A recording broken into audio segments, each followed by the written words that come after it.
School में तो बहुत पैसे लगते हैं, स्कूल में पढ़ाने के लिए तैयार होते, स्कूल में हजारों रुपये लगते और वहाँ पे पढ़ाने के लिए तैयार होते।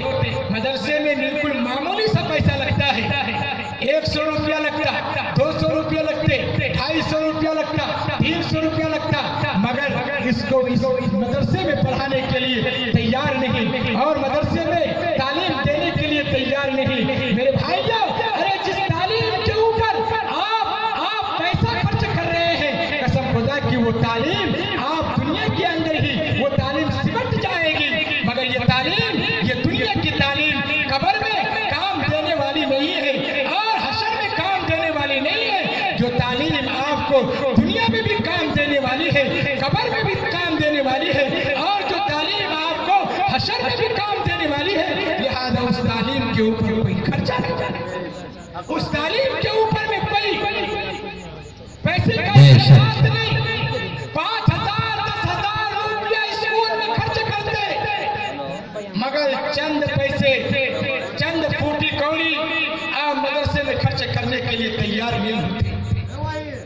मेरे भाइयों, मेरे बुजुर्गों, अपनी औलाद को सबसे पहले मदरसे में पढ़ाने की कोशिश कीजिए। अपनी औलाद को सबसे पहले हलाल और हराम की तमीज करने की कोशिश कराइए और अपनी औलाद को सबसे पहले नमाज रोजे के तरीके सिखाने की कोशिश कीजिए, क्योंकि बालिग होने के बाद सबसे पहले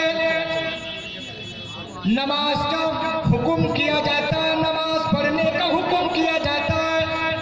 कहा जाता है कि लोगों, तुम नमाज पढ़ा कर बालिग हो गया तो मेरे भाइयों, अगर आपका बच्चा कुरान पढ़ा हुआ रहेगा, गुस्ल के फराइज़ जानेगा, वजू के फराइज़ जानेगा, दीन की किताब का इल्म होगा, याद वही बच्चा बालिग होने के बाद सबसे पहले वो जब नमाज पढ़ेगा तो सही नमाज पढ़ेगा, वो रुकू करेगा तो सही रुकू करेगा, जब सजदा करेगा तो सही सजदा करेगा, जब घर जाएगा तो अदब के साथ घर जाएगा, वो सही से काम करेगा, वो अच्छे से काम करेगा, बेहतर से काम करेगा।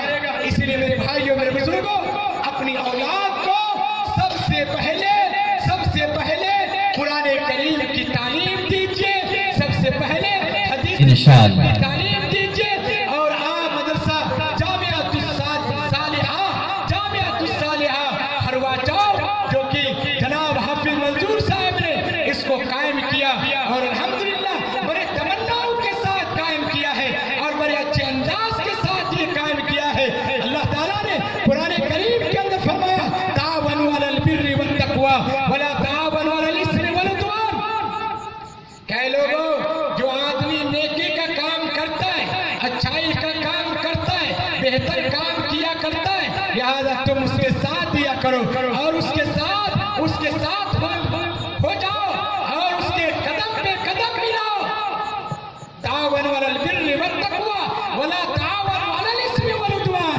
और अगर कोई बुराई का काम करता है, उसके साथ मत दिया करो और उसके साथ ना जाया करो। इसीलिए मेरे भाइयों, मेरे बुजुर्गों, हाफिज मंजूर साहब ये मदरसा अल्हम्दुलिल्लाह कायम की, ये अच्छे काम किए हैं और ये बेहतर काम कर रहे हैं। मैं तमाम लोगों से गुजारिश करूंगा कि आप उसका साथ दीजिए और इसके हौसले को बुलंद कीजिए और कदम पे कदम मिलाइए। कसम खुदा की कल कयामत के दिन जब हाफिज मंजूर साहब को उठाया जाएगा और जो आदमी उसको साथ देगा, जो आदमी उसके कदम पे कदम मिलाएगा, तो यकीनन जाने कि अल्लाह इसी मदरसे के सदके दुफैल में हो सके कि हमारी बख्शिश हो जाए, नजात का जरिया बन जाए। मेरे भाइयों, मेरे बुजुर्गों, अरे कुछ नहीं तो कम से कम उलमा का साथ जरूर दें, उलमा के साथ जरूर बैठें और अकाबरीन के साथ जरूर बैठें, अकाबरीन से जरूर मोहब्बत करें। इसलिए मदनी करीम सल्लल्लाहु अलैहि वसल्लम ने इरशाद फरमाया, चाहे तुम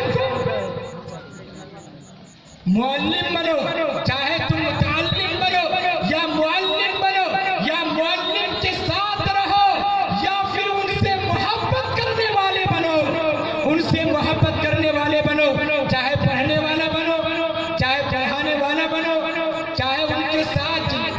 मोहब्बत करने वाला बनो या उसके साथ उठने बैठने वाला बनो, मगर आलिम के साथ जरूर रहो। कल क़यामत के दिन रब्बे कायनात कहेगा, ऐलान करेगा और ये कहेगा कि ऐ मेरे बंदे, क्या तुम किसी आलिम के साथ बैठे थे कि नहीं बैठे थे? कहेगा यहाँ बैठे थे। तो रब्बे कायनात कहेगा कि जाओ उसी के सत्य तुफैल में हम तुम्हारे सारे गुनाहों को माफ कर देंगे। अल्लाह उसको माफ कर देगा। और रब्बे कायनात कहेगा कि मेरे बंदे, क्या तुम किसी आलिम से मोहब्बत रखे थे कि नहीं रखे थे? कहा कि हाँ रखे थे। अल्लाह कहेगा कि जाओ उसी के सत्य तुफैल में हम तुम्हारे सारे गुनाहों को माफ कर देंगे। अल्लाह मुअल्लिम होने की वजह से गुनाहों को माफ करता है। अल्लाह मुताल्लिम होने की वजह से गुनाहों को माफ करता है। अल्लाह उलमा के साथ बैठने की वजह से नजात दे देता है।